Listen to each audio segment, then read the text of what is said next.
Good evening to all. I am Priyanka and welcome back to Yadavji Physics and CS classes. Yesterday we have studied about force, types of force and effect of force. Today we will study about fundamental forces in nature. So let's start. Fundamental forces. Fundamental forces को हम natural force भी बोल सकते हैं. ये वो force है जो हमें नेचर से मिलते हैं. मतलब we have already these forces in the form of natural force. Basic force होते हैं जिनको हमें सिर्फ पता करने की ज़रूरत थी कि हाँ हम इनको ये नाम दे सकते हैं. फोर्सेस पहले से यूनिवर्स में एग्जिस्ट करते हैं. फंडामेंटल फोर्सेस जो होते हैं हमारे वो चार टाइप के होते हैं. चार टाइप कौन कौन से हैं? Gravitational force, nuclear force.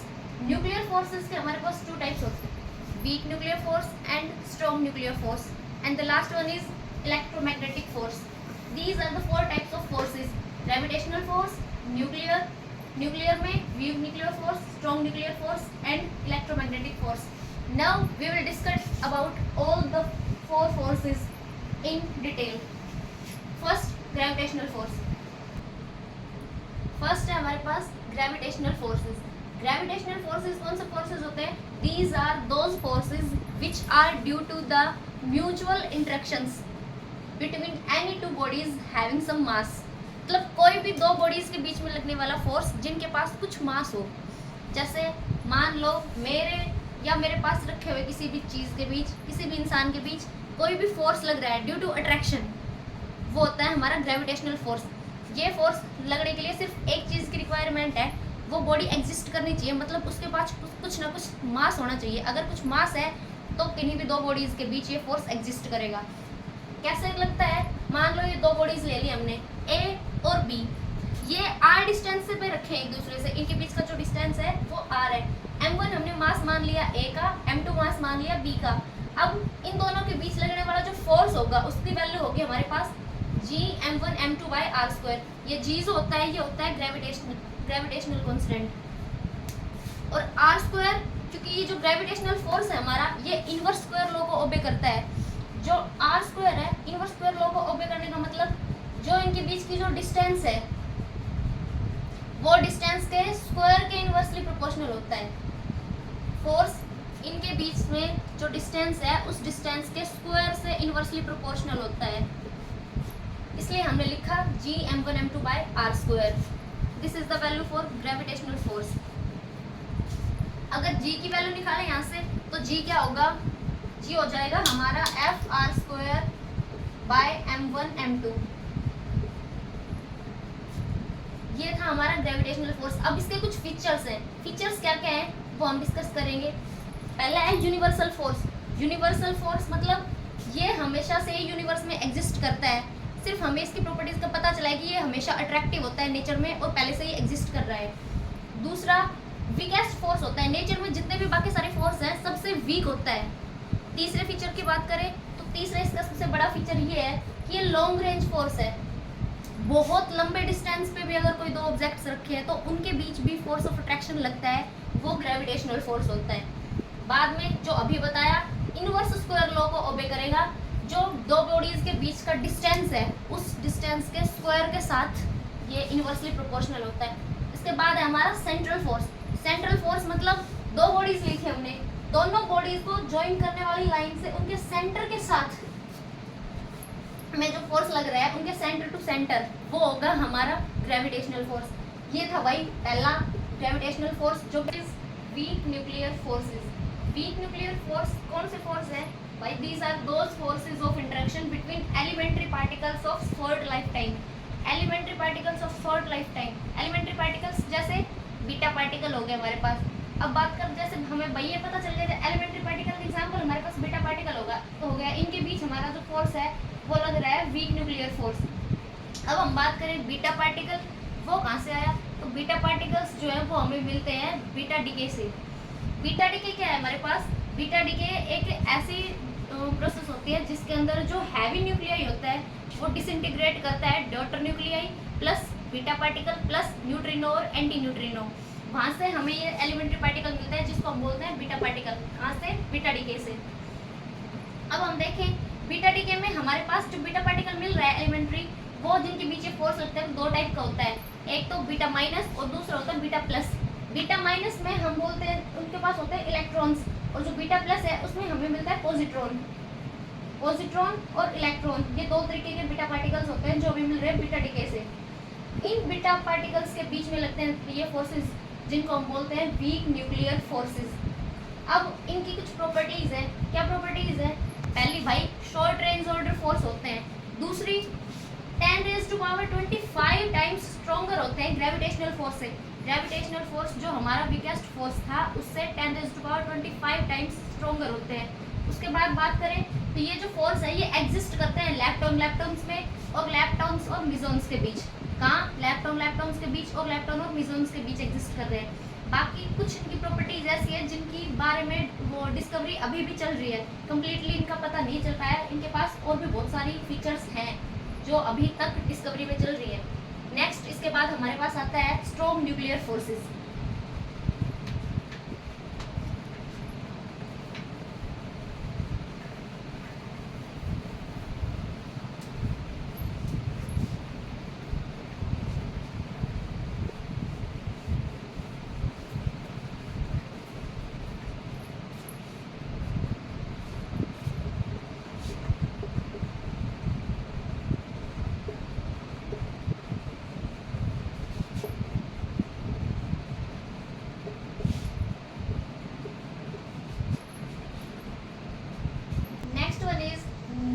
Nuclear forces.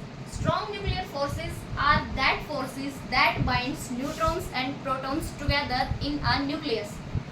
Neutrons को और प्रोटॉन्स को एक न्यूक्लियस के अंदर बाइंड करके जो फोर्स रखता है उसको हम बोलते हैं strong nuclear force. Strong nuclear forces के कुछ फीचर्स हैं, वो क्या है जिनके बिहाफ पे ये उनको बाइंड करके रखता है। दैट फर्स्ट वन इज ये स्ट्रॉन्गेस्ट फोर्स है नेचर में, मतलब सबसे स्ट्रॉन्ग फोर्स है जो हमने पढ़ा था। स्ट्रॉन्ग उसके ग्रेविटेशनल फोर्स उससे 10⁻38 टाइम्स स्ट्रॉन्गर होता है। नेक्स्ट था हमारा वीक न्यूक्लियर फोर्स, उससे 10⁻13 टाइम्स स्ट्रॉन्गर होता है। उसके बाद अब नेक्स्ट बढ़ेंगे इलेक्ट्रोमैग्नेटिक फोर्स।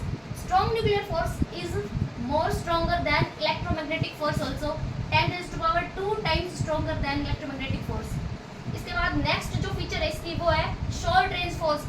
भाई इसकी जो ऑपरेटिंग रेंज होती है वो बहुत शॉर्ट होती है। ये ऑपरेट होते हैं with in the nucleus. Nucleus के बाहर इसकी रेंज नहीं होती। न्यूक्लियस को बाइंड करता है न्यूक्लियस के अंदर, बस सिर्फ इतनी रेंज पे ये वर्क करेगा। इसके बाद हमारा इनवर्स स्क्वायर लॉ को ओबे नहीं करता, जिसको हमारा ग्रेविटेशनल फोर्स ओबे कर रहा था इनवर्स स्क्वायर लॉ को, न्यूक्लियर फोर्सेस उसको ओबे नहीं करते। नेक्स्ट है हमारे पास अट्रैक्टिव होता है नेचर में, अट्रैक्टिव इन नेचर, पर इसका एक रीजन भी है इसके पीछे कि भाई अट्रैक्टिव तो है पर सिर्फ इतने टाइम तक जब तक जो न्यूक्लियस के बीच का डिस्टेंस है वो 0.8 फर्मी से कम ना हो। अगर 0.8 फर्मी से कम हो जाएगा वो डिस्टेंस तो ये नेचर इसका रिपल्सिव बन जाएगा। अगर उससे ज़्यादा है तो हमेशा अट्रैक्टिव नेचर का रहता है। उसके बाद हमारा है non central force. Non central force होता है ये, जैसे हमने पढ़ा था ग्रेविटेशनल फोर्स दो बॉडीज को ज्वाइन करने वाली लाइन के सेंटर पे वर्क कर रहा है, पर ये ऐसा नहीं करता। नॉन सेंट्रल फोर्स है, चार्ज और मास पे डिपेंड नहीं करता, इंडिपेंडेंट होता है चार्ज और मास के। नेक्स्ट है non conservative in nature, conservative nature का नहीं है। तो ये कुछ पॉइंट्स थे इसके बारे में। क्या था? न्यूट्रॉन्स और प्रोटॉन्स को किसी भी न्यूक्लियस के अंदर बाइंड करके रखता है, और ये इसके कुछ features. Short range force inverse square law को भी नहीं करता, अट्रैक्टिव नेचर का होता है पर सिर्फ तब तक जब तक न्यूक्लियॉन्स के बीच की डिस्टेंस 0.8 फर्मी से लेस ना हो जाए। इंडिपेंडेंट होता है चार्ज और मास के। और दूसरा है नॉन सेंट्रल फोर्स। अब हम पढ़ेंगे electromagnetic force. Next one is electromagnetic force. Electromagnetic force वो फोर्स होता है जो चार्ज पार्टिकल्स के बीच में लगता है। किनके बीच में? चार्ज पार्टिकल्स के बीच में। जैसे कि इसका नाम बता रहा है electromagnetic, electro means electric force, magnetic force. अब देखो इलेक्ट्रिक फोर्स और मैग्नेटिक फोर्स दोनों को कंबाइन करके बना है इलेक्ट्रोमैग्नेटिक फोर्स। इलेक्ट्रिक और मैग्नेटिक दोनों फोर्स जिसमें कंबाइन लगे वो होता है हमारा लोरेंट्ज फोर्स, जिसमें इलेक्ट्रिक और प्लस मैग्नेटिक दोनों तरीके के फोर्स लगते हैं। उस कंबाइंड इफेक्ट को हम बोलते हैं लोरेंट्ज फोर्स। तो ये है हमारा electromagnetic force, forces between charge particles. अब हमें ये बात पता है जो स्टैटिक चार्ज पार्टिकल्स होते हैं वो प्रोड्यूस करते हैं electric field. Static charge particles electric field produce करते हैं, एज वेल एज जब चार्ज पार्टिकल मूव करता है तो उसके मोशन के टाइम पे वो मैग्नेटिक इफेक्ट को जनरेट करता है और मैग्नेटिक फील्ड प्रोड्यूस करता है, जिसकी वजह से मैग्नेटिक फोर्स भी लगता है मूविंग चार्ज पार्टिकल के ऊपर। अब हम देखें जो इलेक्ट्रोस्टैटिक फोर्स होता है हमारा ड्यू टू इलेक्ट्रिक फील्ड, उसका मैग्नीट्यूड कैसे पता करें? उसका मैग्नीट्यूड हम पता करते हैं कूलम्ब्स लॉ की हेल्प से। मान लो हमारे पास दो चार्ज पार्टिकल्स हैं Q1 और Q2 जो r डिस्टेंस पे रखे हैं एक दूसरे से। Q1 और Q2 दो चार्ज पार्टिकल्स हैं जिनके बीच की डिस्टेंस है r। अब कूलम्ब्स लॉ में क्या कहता है, अगर हमें इनके बीच की फोर्स निकालनी है तो किस तरीके से देंगे? F equals to 1/4 pi epsilon naught into Q1 Q2 by r square। F equals to 1/4 pi epsilon naught into Q1 Q2 by r square। This is the force between these two particles Q1 and Q2 according to Coulomb's law। यहाँ पे जो 1/4 pi epsilon naught होता है हमारा वो एक constant होता है जिसकी वैल्यू है 9 into 10 raised to power 9 newton metre square पर कूलम्ब स्क्वायर। अब इस सब के बारे में तो बात हो गई। अब अगर हम बात करें इसके कुछ फीचर्स के बारे में, इलेक्ट्रोमैग्नेटिक फोर्स के कुछ फीचर्स है, अगर हम उनके बारे में बात करें तो वो क्या है? फर्स्ट है अट्रैक्टिव और रिपल्सिव, दोनों नेचर का होता है, क्योंकि चार्ज जो है भाई वो अगर सेम लाइक चार्जेस हैं तो रिपेल करेंगे, अनलाइक चार्जेस है तो एक दूसरे को अट्रैक्ट करेंगे। इस वजह से जो इलेक्ट्रोमैग्नेटिक फोर्स है हमारा, जो इलेक्ट्रोस्टैटिक फोर्स है वो अट्रैक्टिव और रिपल्सिव दोनों नेचर का है। दूसरा लॉन्ग रेंज इंटरेक्शंस होती है इसकी जो रेंज है वो जिस पे ये अप्लाई करेगा वो बहुत लंबी होती है, मतलब इन्फिनिटी तक ये वर्क करेगा। तीसरा इसके बारे में सेंट्रल फोर्स है, जैसे हमारा ग्रेविटेशनल फोर्स एक सेंट्रल फोर्स था, ऐसे ही जो हमारा इलेक्ट्रोमैग्नेटिक फोर्स है वो भी सेंट्रल फोर्स है। चार्ज पे डिपेंड करता है क्योंकि है ही चार्ज पार्टिकल्स के बीच में, तो चार्ज पे डिपेंड करेगा।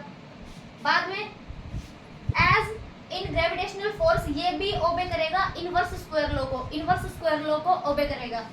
उसके बाद हमने इसके बारे में क्या क्या पढ़ा कि भाई ये इलेक्ट्रिक फोर्स और मैग्नेटिक फोर्स दोनों का कॉम्बिनेशन है, तो ये इसकी कुछ क्वालिटीज हैं, इनके बिहाफ पे हमने इसको डिस्कस किया है। हमने आज के लेक्चर में क्या क्या पढ़ा?